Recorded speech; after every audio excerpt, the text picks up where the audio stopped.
I set my hand on the familiar oak table, the one that still bears a childhood fork mark near the edge, and watch my father slide a calculator toward me like a verdict. My mother's smile is sugar over nerves. My brother hovers behind her with his arms folded, eyes darting to the foreclosure notice peeking from a folder. $180,000, my father says, voice steady but frayed at the edges, as if the number itself might tighten the family's grip on this house.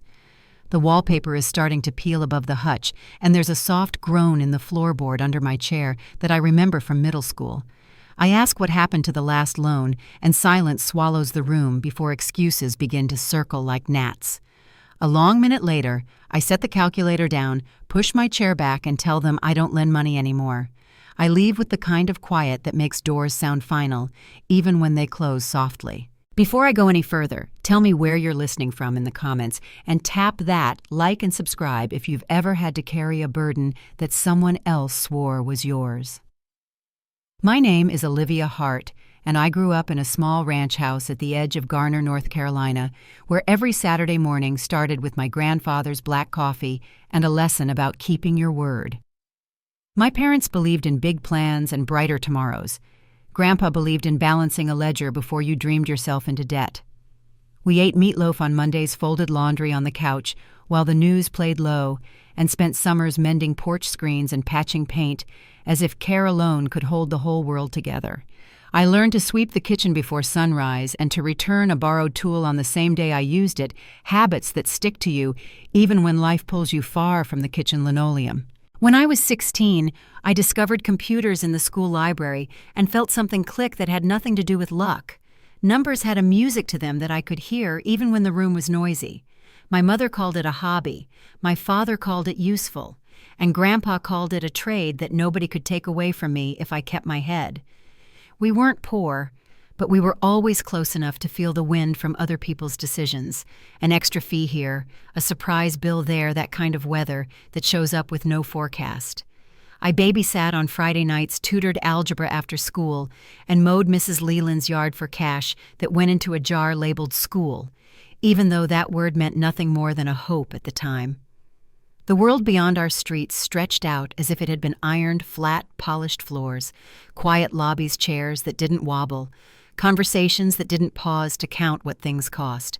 By the time I was old enough to work a real shift, I was crossing town to brew coffee at a shop with brick walls and floor-to-ceiling windows, the kind of place where people opened laptops and talked about investments I couldn't see but could chart if they gave me the numbers. I'd come home smelling like espresso and lemon cleaner, tuck a few bills into the jar, and sit on the porch while Grandpa told me the same stories about saving for a roof you don't think you'll need yet. His knuckles were knotted from a lifetime with tools, but he could shuffle a deck with the touch of a card sharp, and he'd tell me, "Don't play the hand they say you have. Play the hand you actually hold." I loved my family the way you love your first language. It was what I knew. It shaped my mouth, and it taught me what to listen for. But love doesn't mean you can't hear the crack in the plaster. My father had a gift for ideas, shiny ones that rolled off his tongue and made you believe in a better corner of next week. My mother could turn a favor into a tradition, then into an obligation, then into a proof of love, all in a single conversation. Tyler always landed on his feet. Different jobs, same relief, because there was always a couch to crash on, and a reason why this time would be different. I watched and nodded and stacked my own small plans in the back of my head, the way you tuck quilts in a trunk, just in case the winter is longer than they said it would be. The night after that meeting at the oak table, I sat alone in my apartment and listened to the refrigerator hum, a sound as steady as a metronome. The city lights from Raleigh threw dull gold across my desk, and the room felt balanced in a way that houses rarely do when trouble has pulled up in the driveway. I kept thinking about the peel in the wallpaper and the way my father's hand had hovered over the calculator before he slid it over, as if what he was passing was more than a number. There are moments when you understand your life has a hinge and you feel the weight of the door as it swings, and all at once you realize you are the one holding the handle. I didn't sleep much. Morning carried its own kind of clarity, the kind that shows up after a storm and makes the air smell clean. I made coffee the way Grandpa taught me on a camping stove when the power went out once in July, strong and without sugar, and opened the window to let in the sound of people starting their day. Kindness and integrity don't leave you when money gets tight. They stand a little taller and ask you to match them inch for inch. I thought about the house I loved for its porch and its creek and its memory of chessboards, and I thought about the way love gets used up when it's mixed with fear and wishful math. By noon, I had a plan written in tidy lines, not because I wanted to win a fight, but because I was tired of losing the same one in smaller ways.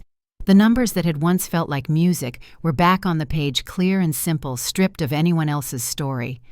I could feel my grandfather's steady presence the way you feel a level settle against wood, no wobble, no drift. I told myself I would move one step at a time without announcements and without apology, and I closed my notebook with a kind of peace I hadn't felt since I was a teenager, sitting at that table promising myself I'd never gamble what I couldn't afford to lose. That afternoon, I drove past the old house without stopping just to see the roofline against the sky and the porch swing that still leaned left. Tyler's truck was in the driveway, and there was a package on the porch that wouldn't make it past dinner without someone claiming it, because that's how things go in a family that believes in tomorrow's fix. I kept moving, turned toward downtown, and let the traffic carry me forward. Whatever happened next would start quietly, with a phone call and a document, and the same calm voice I use when numbers don't lie. By the time evening settled and the cicadas started up, I knew I'd crossed a line I couldn't uncross. The house at the end of our street had been many things to me: safe, unfair, familiar, heavy, but it hadn't been mine in a long time. That would change sooner than anyone expected, and when it did, the oak table would hear a different kind of conversation. I set my alarm, turned out the light, and told myself the truth. I'd been circling for years the next time I walked through that front door. I wouldn't be there to ask permission. When I was 19, I sat in the same dining room, the same oak table beneath my hands, and listened to my father speak about family loyalty. The air smelled faintly of varnish and stale coffee, and sunlight spilled across the calculator he'd placed between us. "It's just a temporary setback," he said, using the same tone he used when he convinced the church board to fund his business expansion. "With a little capital, we can keep everything steady until the market turns around." My mother stood behind him, arms crossed tightly over her chest, nodding in rhythm with every word. My grandfather had passed just 6 months earlier, and the grief still hung in corners of the house like dust no one wanted to disturb. I remember holding the inheritance check in both hands, the paper crisp, my name printed in neat black ink. It didn't feel like money. It felt like possibility. My grandfather Leonard had left me $120,000 for education and future security. His words were specific for her schooling and whatever future she builds from it. I knew what I wanted: to study computer science at a technical university, to build a life that didn't depend on luck or charm. But my father's voice carried the authority of the family name, and he had a way of making any refusal sound like betrayal. "It's for all of us, Olivia," he told me, tapping the calculator. "When the business recovers, you'll get back double. It's an investment in family." I didn't know then how heavy those words would feel 15 years later. I signed the papers he laid out, my hand trembling just enough for him to notice. "You're doing the right thing," he said, and my mother squeezed my shoulder with a smile that didn't quite reach her eyes. The money disappeared faster than anyone expected. For the first few months, I believed his updates, the new contracts, the upcoming deals, the promises that profit was just around the corner. Then the phone calls changed. I'd hear him snap at vendors, curse about bills, then hang up before I could ask questions. A year later, the business closed quietly, its sign taken down before dawn. He called it bad luck. I called it what it was: the end of my future plans. That same week, Tyler drove home in a new Ford F-150, shiny and loud enough to turn every head on the block. When I asked about it, Dad said it was part of a promotional deal. Even then, I wanted to believe him. But the insurance paperwork left open on the kitchen counter told a different story. Without that money, college became a distant dream. I took 3 jobs to keep going: mornings at a coffee shop, afternoons, tutoring math nights, entering billing data for a local clinic. My apartment sat above a laundromat, and the walls shook every time someone started a new cycle. I'd come home smelling like espresso and detergent eat noodles from a foam cup and study under a flickering lamp I bought from a yard sale. The hum of the dryers below became the rhythm of my life. Every dollar I earned went to rent food and tuition payments I could barely manage. I called home one night during finals, hoping for a kind word. My mother answered on the first ring, the sound of laughter echoing in the background. "We're having a little get-together," she said brightly. "Your father just landed a new business contact." "What's new with you?" I said I was fine, even though I wasn't. The truth wouldn't have fit into the space she gave me to answer. The next few years blurred into a pattern of exhaustion and small victories. I'd watch the sunrise through the laundromat window, sip cheap coffee, and remind myself why I kept going. Professor Allen, my statistics instructor, noticed one morning that I could barely stay awake during class. After the lecture, he stopped me in the hallway. "You have real potential, Olivia," he said. "But if you keep running yourself into the ground, you'll never get where you're trying to go." He made a phone call that afternoon and arranged an internship with a local tech company, TriStar Analytics. It paid better than all 3 of my jobs combined, and for the first time I could afford more than rent. My supervisor, a woman named Martha Chen, gave me a schedule that worked around my remaining classes. I worked my way through college too, she told me, handing me a cup of coffee during my first week. Some of us don't get the easy road. TriStar became more than a job. It was proof that I hadn't given up everything for nothing. I learned to code efficiently, manage data systems, and build programs that actually solved problems.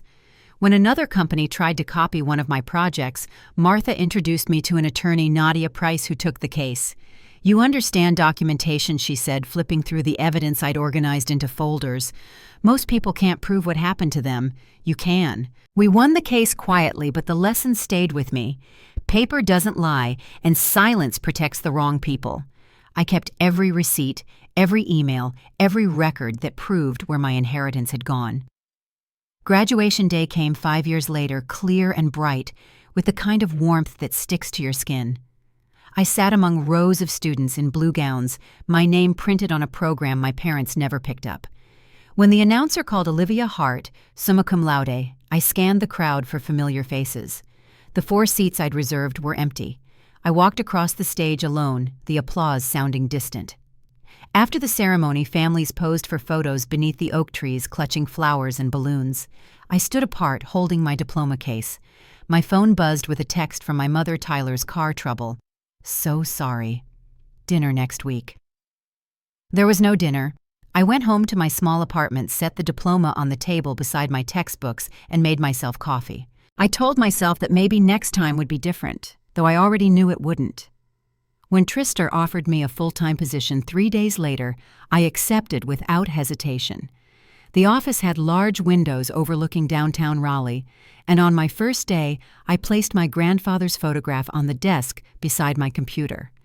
I still had the business agreement my father made me sign years earlier, folded and sealed in a manila envelope. I locked it in the bottom drawer. That document, along with the will and the bank receipt, were the last traces of the girl who thought loyalty could fix everything. I promised myself I would never let anyone hold my future again. As the years passed, I built the kind of stability that had once felt unreachable. I learned to live within numbers that made sense, not dreams that bled money. Promotions came slow but steady. By 34, I managed an entire department. My father's voice grew softer over time, less commanding, though his pattern never changed. Calls came only when something was needed, a bill, a repair, another chance. I kept the distance polite but firm. Then one afternoon, 15 years after signing away my inheritance, a voicemail from my mother shattered that quiet. Her voice shook as she said my father's heart condition was worsening. The stress unbearable, the house nearly lost. She paused for effect before adding, "We only need a little help, honey." I played the message twice, then turned to the stack of binders on my desk, the ones I'd kept since my first year at TriStar. Every page, every number told the same story, choices made at my expense. I thought about my grandfather's lessons, about the promise I made to myself, and about the house that had been in our family for generations. That evening, I opened my laptop and searched county records. What I found didn't surprise me. 5 equity loans, 3 refinances, a decade of living off a house that should have been protected. They'd treated it like an ATM. I closed my computer, sat back, and let the weight of it settle in. The same walls that had watched me surrender everything at 19 were about to see something very different. I knew what I needed to do. It wouldn't be loud or vengeful, just deliberate. Every decision I'd made since that day at the oak table had prepared me for this one. The next morning, I called the only person I trusted to help Nadia Price. Her office downtown looked out over the courthouse, the same place she'd once defended my work. "Naomi," I said when she answered, the name slipping out before I caught it. "It's Olivia Hart. I need your counsel." The line was quiet for a moment. Then her voice came through, calm and certain. "Of course, Olivia. Tell me everything." That was the moment the past began to shift, not backward but forward, toward something I couldn't yet name. I didn't know then how far I'd have to go to make things right, only that I wouldn't look back again. Nadia's office smelled faintly of cedar and paper, the kind of scent that makes you believe every document in the room matters. She listened without interrupting her tablet propped on a leather folio as I laid out the situation. "Your family home enters foreclosure next month," she said finally, scrolling through the county record I'd printed. "The bank will list it for public auction unless the outstanding balance is paid in full." I asked what would happen if someone purchased it at auction. Nadia looked up from the screen. "Your parents would be required to vacate within 30 days. The words landed with the quiet weight of fact, not judgment. I sat back watching the sunlight move across the floor. "What if I wanted to buy it?" I asked. She blinked, studying me for a moment. "That's one way to stop the sale," she said. "May I ask why I told her about my grandfather's study, about the chessboard still tucked inside the old desk, about the lessons he left behind? That house is the last piece of him I have," I said, "and I won't let them gamble it away completely." Nadia nodded slowly. "Then we'll arrange a private purchase before the auction," she said, tapping her screen. "Your identity will stay confidential until closing." Her tone was steady, businesslike, but there was something in her eyes that said she understood. I left her office with a folder full of numbers and a calm I hadn't felt in years. 2 mornings later, I sat across from Thomas Wilcox at Triangle Mortgage Associates. He was a tall man with kind eyes and a habit of polishing his glasses when he thought. "You qualify for the full amount," he said, sliding the pre-approval letter across his desk. "With a 25% down payment, the rate will stay favorable." I signed my name where he pointed the sound of pen against paper, deliberate, final. He congratulated me, shaking my hand like this was any other purchase. But I knew this wasn't just property, it was history. I left his office with the letter tucked neatly into my folder, my fingers gripping the edges so tightly the paper crinkled. For the next few weeks, my days carried on in quiet rhythm. I handled project meetings, budget reviews, and conference calls, all while managing a parallel life that no one at work knew about. Every lunch break and late evening became time to review documents, scan records, and sign forms. The process unfolded like a series of controlled steps, each one undoing something from the past. Nadia kept me updated with brief, efficient calls. "Everything's progressing," she'd say. "The bank's accepted your offer." Then one evening my phone buzzed with more notifications than usual. I was halfway through preparing dinner when I saw my mother's name in the feed. She'd recorded a video. In it, her eyes were red and her voice wavered between rehearsed heartbreak and genuine panic. "Our daughter has turned her back on us," she said, pausing long enough for tears to gather. "After everything we did for her, she's leaving us with nothing." The comments section filled quickly, sympathetic emojis, long messages about family duty, and questions about what kind of daughter would abandon her parents. I turned the sound off and stared at the frozen frame of her face on the screen. Within hours, the calls began. Aunts, cousins, old family friends, people who hadn't reached out in years, suddenly remembered my number. Some left voicemails filled with concern. Others spoke in tones of disappointment, reminding me that blood comes first. My brother's wife posted a message about loyalty and gratitude without using my name, but leaving no doubt who she meant. For the next 2 weeks, my phone became an instrument of noise I didn't answer. I kept it on silent and poured my energy into finishing what I'd started. Each evening after work, I'd sit at my dining table with a stack of papers neatly arranged in front of me. purchase agreements, bank receipts, closing documents. The only sound was the steady hum of the refrigerator. My signature became a quiet mantra, proof that I was still in control. When Nadia called to confirm the closing date, her tone was lighter. "We're almost there," she said. "You'll need to review the final disclosures and sign electronically. After that, the property's yours." I thanked her, the words catching slightly in my throat. The day before closing, I took a personal day for the first time in over a year. I drove to a coffee shop 3 towns over, far enough from anyone who might recognize me.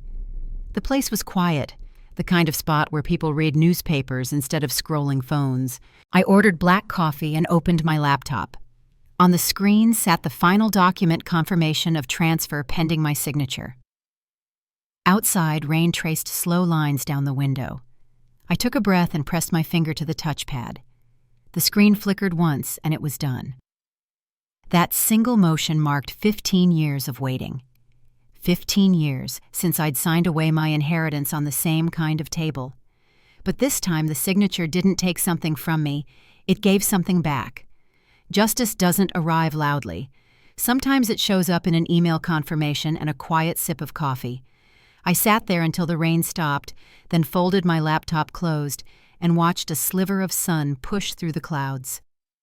The next morning I met Nadia at her office for the final signing. The closing took less than an hour. The bank representative slid a small brass key across the table. "Congratulations, Ms. Hart," she said, smiling politely. "Everything's complete." I turned the key over in my palm, feeling its smooth weight. For a moment, I pictured my grandfather's hands fitting the lock the same way he had when I was little.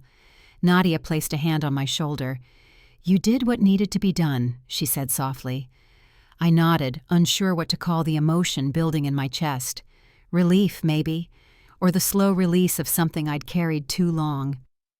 Driving home, I watched the familiar streets roll past the old post office, the church with its steeple in need of paint, the rows of maple trees lining Garner Road. My phone buzzed nonstop in the passenger seat, but I didn't reach for it. The quiet felt earned. Later that evening, when I finally checked the messages, there were 6 missed calls from my father, 3 from my mother, 2 from Tyler, and 1 from Samantha. I read the text she'd sent. "What did you do? Your dad's calling everyone for loans." I didn't reply. Instead, I poured a glass of water and sat on my couch, letting the evening light fade across the living room. Their panic didn't surprise me. I'd watched them run the same playbook too many times, charm, denial, and desperation in that order. This time, none of it reached me. Over the next 3 days, Samantha kept me updated. "Your mom's posting again," she said during one call. "She's talking about losing the family home, how she can't believe her own daughter could do this." Each new post drew sympathy from neighbors, old classmates, even people I barely knew. Their words painted me as ungrateful, cold, successful, but heartless. I let it all unfold without interference. I'd learned long ago that truth doesn't need to defend itself, it only needs time. By the end of the week, the house that had once been their shield was mine. The deed arrived in a thick envelope stamped and sealed official in every way that mattered. I held it for a long moment before tucking it into my file drawer. It felt heavier than paper should, like a symbol of something larger. That night I took a walk through the city, the air carrying the faint scent of rain and magnolia blossoms. I thought about what would come next, not revenge, not even confrontation, but something steadier. The story that had started with a signature at 19 had found its echo in another one 15 years later. Only now I was ready for what came after. I reached home just as the streetlights flickered on. My phone buzzed again, another call from an unknown number. I let it ring out and set it face down on the counter. Tomorrow would bring new noise, more questions, maybe another round of blame. But for now there was only quiet, the kind that comes after a long storm, when the air finally feels clean. And in that silence, I understood that this wasn't the end of the fight. It was the beginning of something far more deliberate. The house was officially mine, though it didn't feel real at first. Paperwork can declare ownership, but the truth of it takes time to sink in. For days, I'd walk into my apartment and glance at the manila folder on the counter as if the deed itself might vanish if I looked away too long. Meanwhile, the noise online kept building.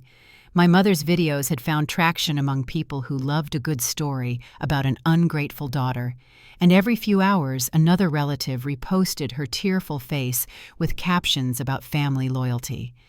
I didn't respond. Silence had its own strength. When Nadia called later that week, her tone was practical. "They'll find out soon," she said. "You should prepare for that moment." I knew she was right.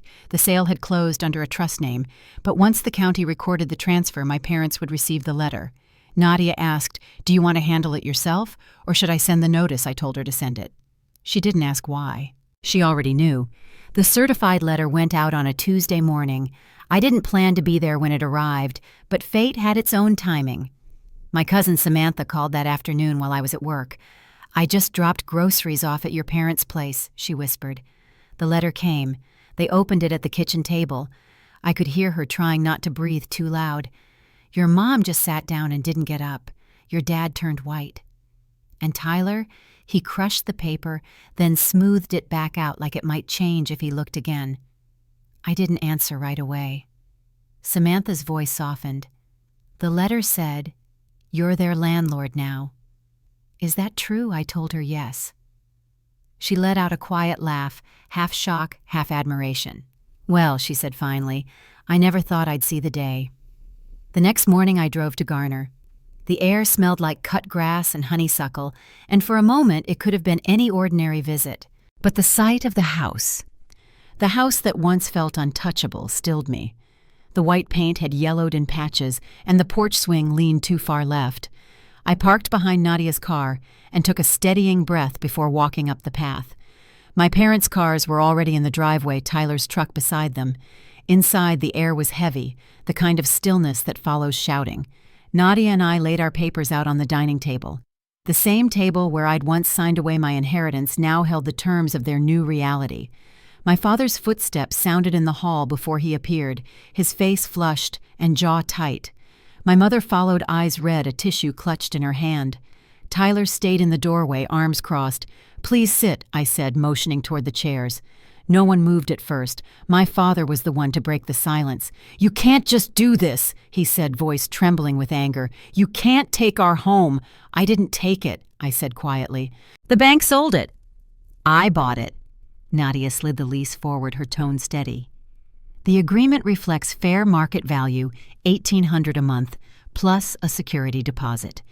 You have 24 hours to decide whether you'll sign or vacate within 30 days. My mother gasped.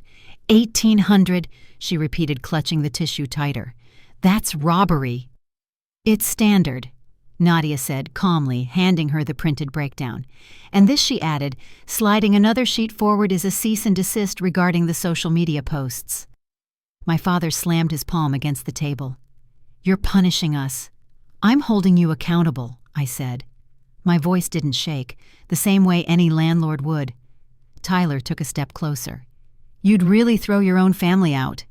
"Your parents." I looked at him, the brother who'd once called my degree a hobby while driving a truck bought with my future. "It's not your home anymore," I said. "It's mine." The silence stretched sharp and wide. My father's face changed, then, not anger, not pride, something in between like confusion at a rule he'd forgotten. "We're family," he said finally, as if the word itself might rewrite the contract. "Yes," I said softly, gathering my papers. "And this is what family accountability looks like." Nadia closed her briefcase, giving me a small nod. We left them there in the dim light of the dining room, surrounded by the echo of decisions that had been years in the making. That night my phone buzzed without stopping calls from relatives, from the pastor, even from a neighbor who hadn't spoken to me since high school. I didn't answer any of them. Instead, I sat on my balcony, the cool air brushing across my face, and thought about my grandfather's words. The numbers never lie. The truth didn't either. A few days later, I returned to the house for a meeting I hadn't agreed to. My mother had called it a family discussion, but when I walked through the front door, it looked more like a tribunal. The living room was packed, Aunt Lydia, Uncle Robert, Reverend Watkins, even cousins I hadn't seen in years. Chairs lined the walls, and in the center sat an empty armchair, clearly meant for me. "Olivia, sweetheart," my mother said, rushing forward. Everyone just wanted to talk. I nodded once and took the seat. The pastor was the first to speak. His voice carried the same authority it always had. "We're all worried about the path you've chosen," he said. "Your grandfather would be heartbroken to see the family divided over money." The mention of my grandfather tightened my chest. I reached into my bag and placed a folder on the coffee table. "Then let's talk about what he really wanted," I said. I laid out each document carefully: the will, the business agreement, the receipts, the truck financing papers. One by one, the evidence of 15 years of choices filled the space between us. This, I said, pointing to the highlighted clause, was my inheritance, $120,000 meant for my education.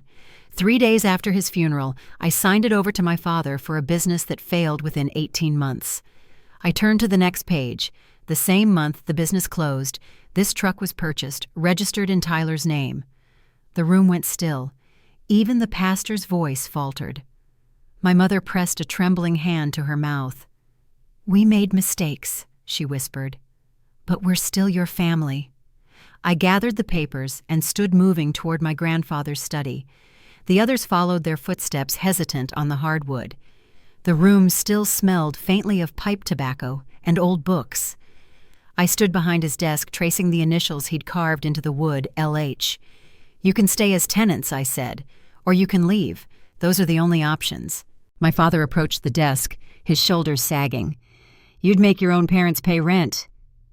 "Yes," I said simply, "because that's what adults do when they want to stay in a home they don't own." The conversation ended there. No one spoke as we walked back to the front hall. Nadia met me at the door, her briefcase in hand. "They'll sign," she said quietly. "Eventually." I nodded, not out of certainty, but of understanding. Sometimes acceptance came slower than truth. By the next evening, the signatures were on the papers. My father's writing looked small, my mother's shaky, my brother's nearly illegible. As Nadia filed the documents into her case, the sound of her clasp clicking shut felt like punctuation at the end of a long sentence. Outside, the air was cooler, carrying the faint scent of rain. The porch light flickered once before steadying. I paused at the top of the steps, looking back through the front window. My parents sat at the dining table, their faces unreadable behind the glass. As I started down the path, I realized the house no longer loomed the way it used to. It didn't feel like something I had to escape or reclaim. It was simply mine now, by law, by effort, by choice. The following morning, word began to spread through town. The story was changing shape. Neighbors who once pitied my parents now asked quiet questions about what really happened. Helen Porter, who lived next door, caught me outside the hardware store and said, "Your grandfather would have been proud of you, Olivia, standing on your own 2 feet." Her voice carried no judgment, just understanding. As I drove home that day, I knew this wasn't the end of what needed to unfold. The truth had only just begun to settle, and the consequences were still rippling outward. What came next wouldn't be about punishment, it would be about balance. And for the first time, I was ready to see it through. By the time autumn settled over Garner, the whispers had turned into conversations, and those conversations had turned into respect. People finally understood what really happened with my inheritance, the business and the house. Word traveled through quiet corners of grocery stores, over fences, across pews at church. The story shifted from one of betrayal to one of consequence. My parents had stopped posting online, but their faces carried the strain of every rumor they couldn't control. A week after they signed the lease, I went back to check on the property. The air was crisp, the leaves turning bronze, the driveway covered in a patchwork of acorns and pine needles. My father was outside raking. He didn't notice me right away. When he finally looked up, there was something almost careful in his nod. "Morning," he said, his voice even. I returned the greeting. It wasn't warmth, but it wasn't war either. My mother stood on the porch holding a mug.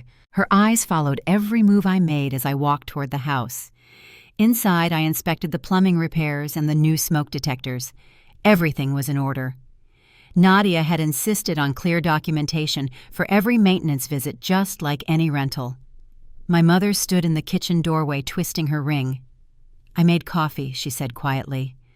"There's enough for 2. I accepted because sometimes civility is a stronger statement than silence. We stood in the same kitchen where I'd once spent late nights studying at the counter, and for a moment the years folded back on themselves. "I didn't expect you to come by," she said after a pause. Her tone carried fatigue more than bitterness.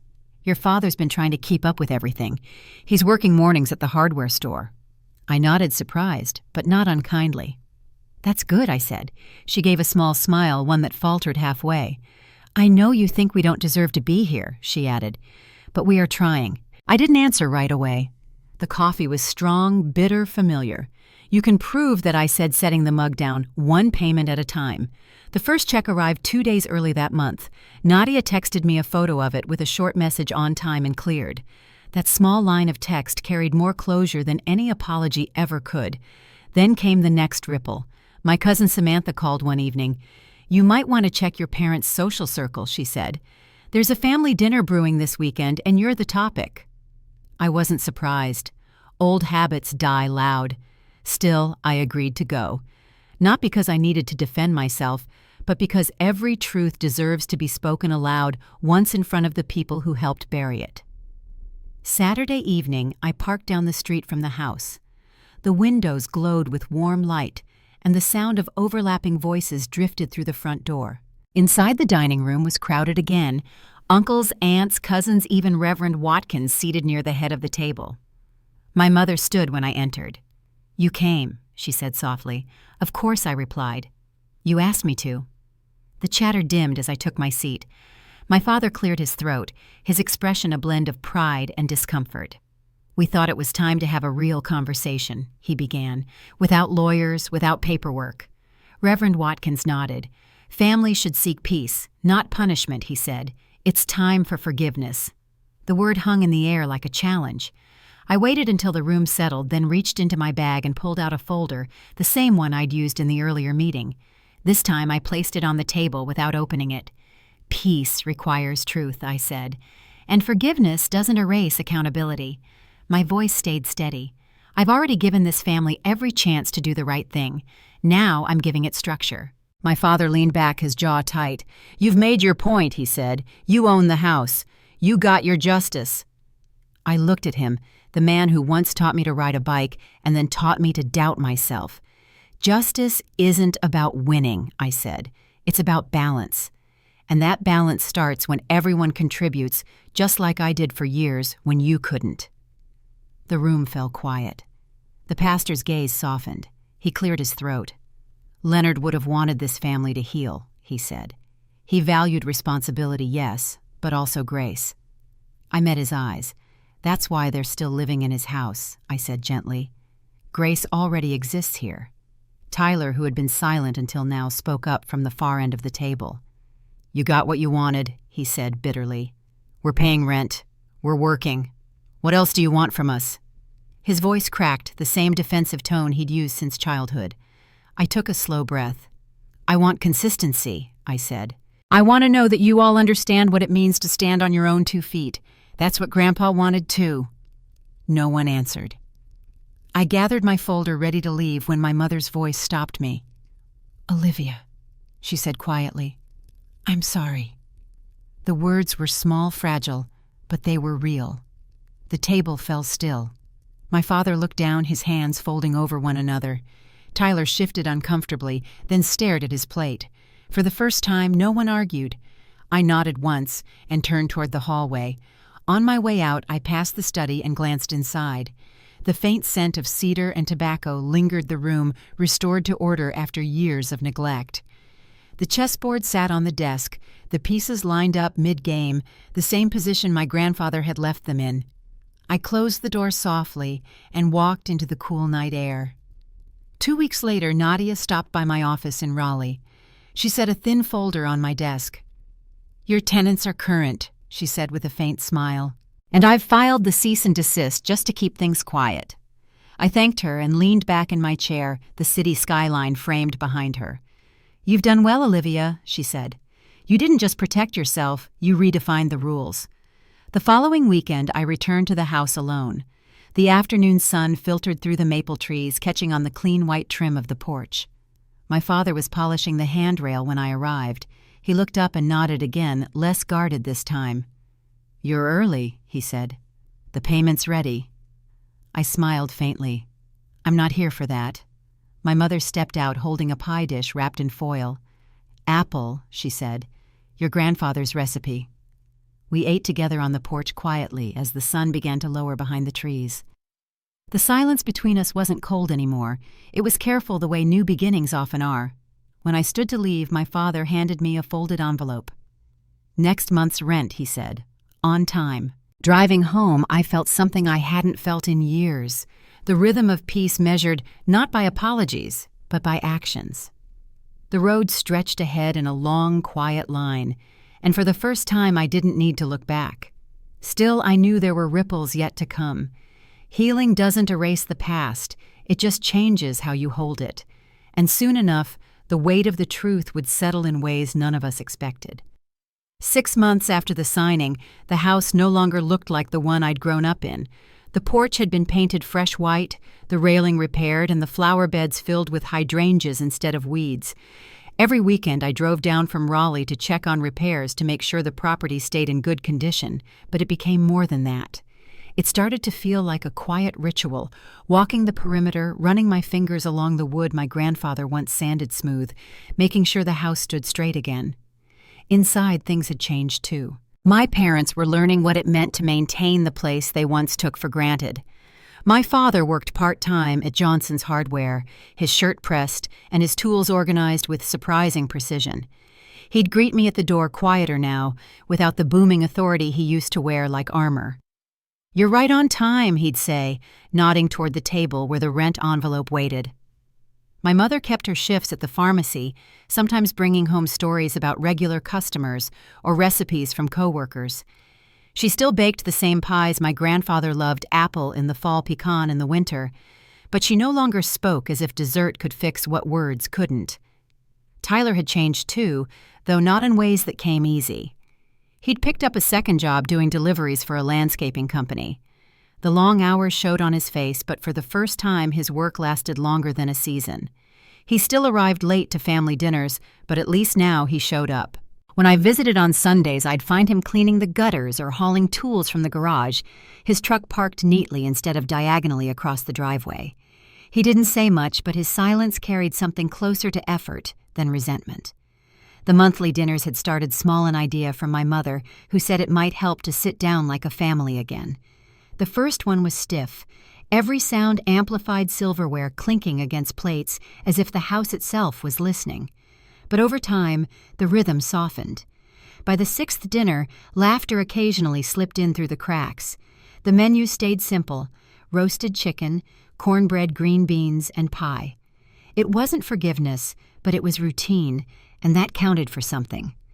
That evening I arrived with a small bouquet of sunflowers and set them in a mason jar on the table.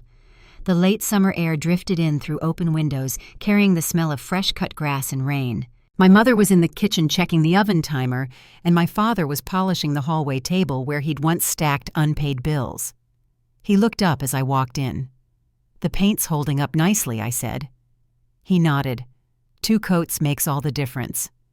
We ate as the daylight faded, talking about the town fair and the high school football team. Tyler mentioned a coworker who'd been promoted, and my mother smiled when I told her about the scholarship program I was organizing through my company. For once, the conversation felt ordinary, not weighted by the past. When dinner ended, my father gathered the dishes without being asked. My mother followed him into the kitchen, humming softly to herself. After they finished cleaning, I joined them in the study.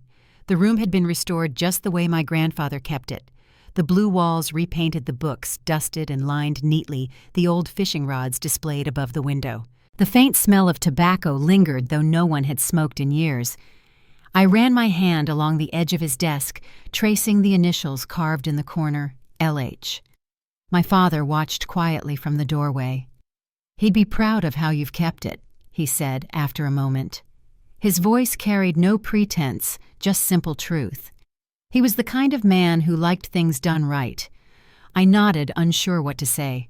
For a second we stood there in silence, both of us looking at the same worn piece of furniture and the memories bound to it. My mother joined us, her hand resting lightly on his arm. "Dinner was good tonight," she said. He nodded again. It wasn't affection exactly, but it was the start of something steady. Outside the porch, lights flickered on as dusk settled. The swing creaked when I sat down, the wood cool beneath my palms. My mother followed with 2 mugs of coffee and handed me one.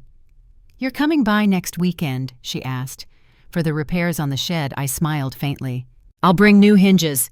She looked out toward the yard. "I'm glad you did what you did, even if it hurt," she said softly. I turned toward her, but she was already watching the trees.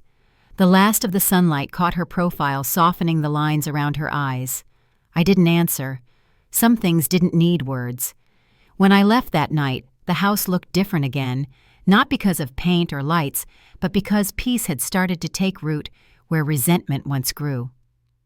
Driving back to Raleigh, I thought about how quiet change can be, how it slips in through small choices, repeated until they start to matter. 2 weeks later, I stood on the porch again, this time holding a thick binder. It contained the paperwork for something new, the Walter Leonard Scholarship Fund, named after my grandfather. It would help local students who lost financial support pursue degrees in technical fields. I planned to announce it the following month. When I told my parents about it, my father looked down at the ledger in his hands. "That's a good thing to do," he said. He'd have liked that. My mother smiled a small, tired smile. "Maybe you'll teach those kids what we should have taught you," she said, half joking. That evening, I stayed longer than usual. After dinner, Tyler offered to drive me back to the city since he had errands nearby. We didn't talk much during the drive, just soft background radio and the hum of tires on asphalt. Halfway there, he said quietly, "You were right, you know, about all of it." His hands tightened on the steering wheel. I didn't see it back then. I turned toward him. "Seeing it now is enough." He nodded once, eyes fixed on the road. When I got home, the apartment felt smaller than before, but peaceful. I opened my balcony doors and let the night air in. The city lights stretched across the skyline, steady and unbothered. On my desk sat a single key, the brass one from the closing day. I kept it there as a reminder that justice doesn't always roar. Sometimes it whispers, patient and deliberate, until it's finally heard. The following week brought the first applications for the scholarship fund, 3 young women from nearby counties, each with stories that felt achingly familiar.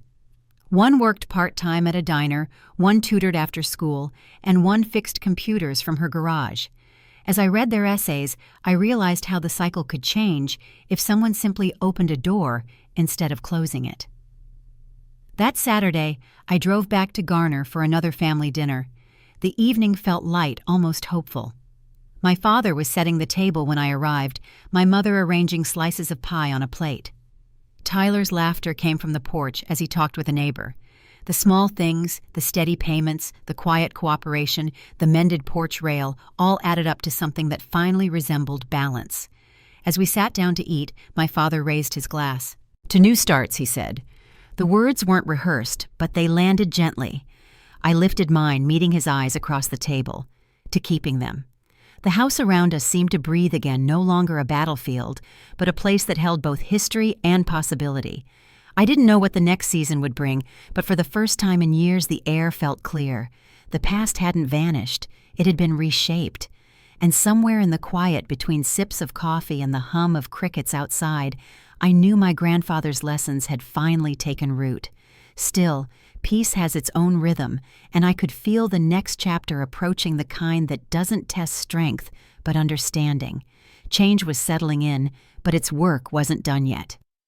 By early winter, the house finally looked alive again. The porch railings gleamed white beneath the soft December sun, and the front door, newly painted a deep blue, stood out against the frost on the lawn. I pulled into the driveway right at noon, a habit I'd kept since the first lease payment. My father opened the door before I could knock, a faint trace of pride in his voice, when he said, "You're right on time." Inside, my mother had set the dining table with coffee cups and a fresh cobbler cooling by the window. The air smelled like cinnamon and baked apples, familiar but calmer now. 6 months of structure had changed more than the house. My father's uniform from Johnson's Hardware was pressed neatly on a hanger in the hallway. My mother wore her pharmacy name tag clipped to her cardigan, her hair pulled back instead of styled for show. They both looked older, but also lighter. My brother arrived last, stepping through the doorway with a polite knock. "Traffic," he said, shrugging out of his jacket.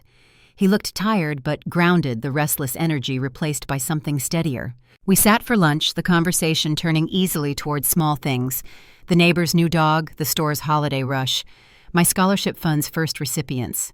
For once, I didn't feel like an outsider in this house. The rhythm of passing dishes and refilling cups felt normal, the kind of peace that doesn't demand attention. My father leaned back, watching my mother slice the cobbler. "You've done a lot of good with that scholarship," he said, his tone quiet but sincere. "Your grandfather would have liked that." After the meal, I walked alone through the rooms, noting each repaired hinge and freshly painted wall. The hardwood floors gleamed again, and my grandfather's study had become a space my father finally respected. His tools hung in order along the wall, labeled with neat handwriting that reminded me of my grandfather's ledgers. I ran my hand along the edge of the desk, the carved initials still visible. Outside the window, the yard stretched neat and trimmed winter sunlight spilling over the hydrangeas. When I returned to the kitchen, my father was wiping down the counter, and my mother was humming softly. "Dinner next weekend," she asked without looking up. "Tyler's off Sunday."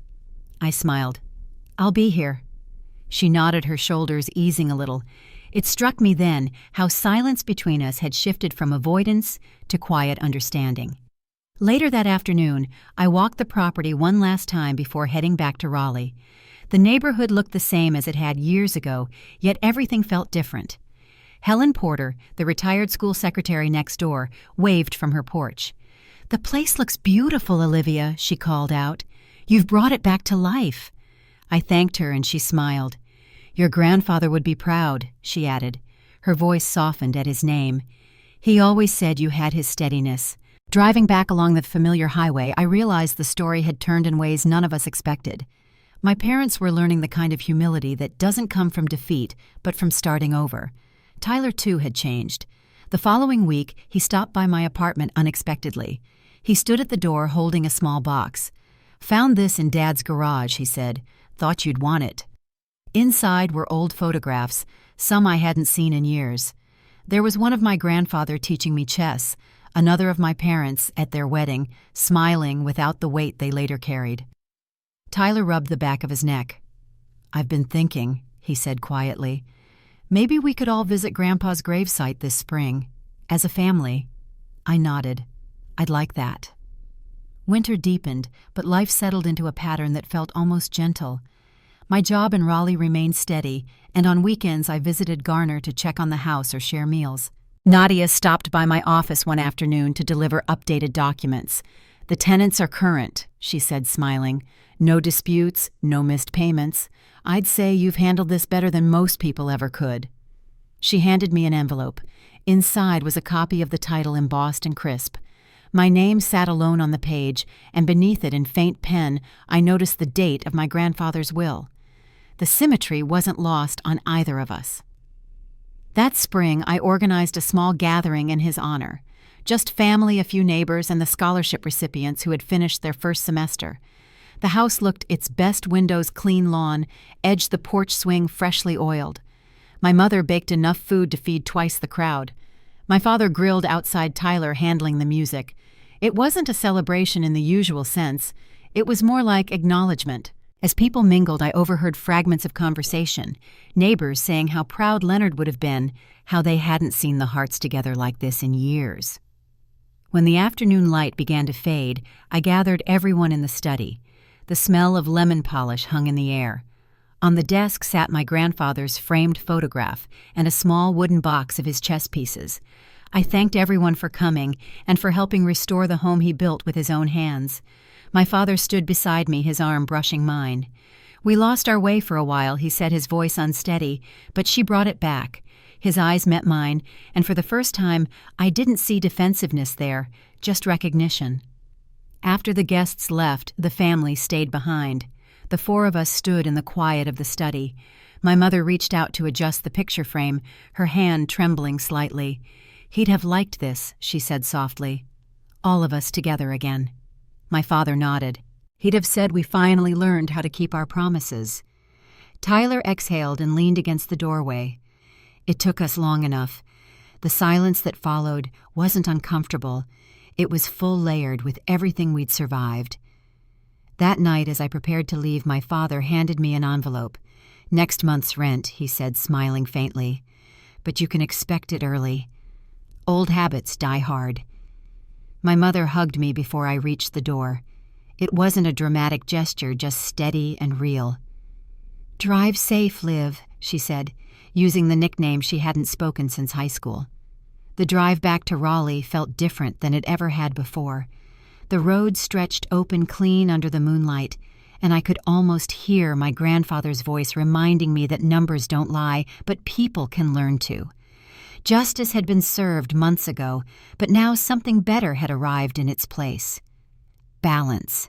When I reached my apartment, I set the rent envelope on the counter and noticed the key lying beside it, the same brass key I'd carried since the closing day. I picked it up, feeling the smooth edges against my palm. It wasn't just a symbol of ownership anymore. It was proof that the past could be rebuilt piece by piece, not erased, but made whole again. Outside, the night air carried the faint scent of rain, and in that stillness, I realized what my grandfather had meant all along. The true inheritance wasn't money or property.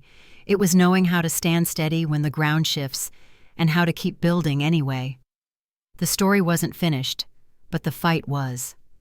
What remained now was quiet, patient work, the kind that turns a hard-won victory into a lasting legacy.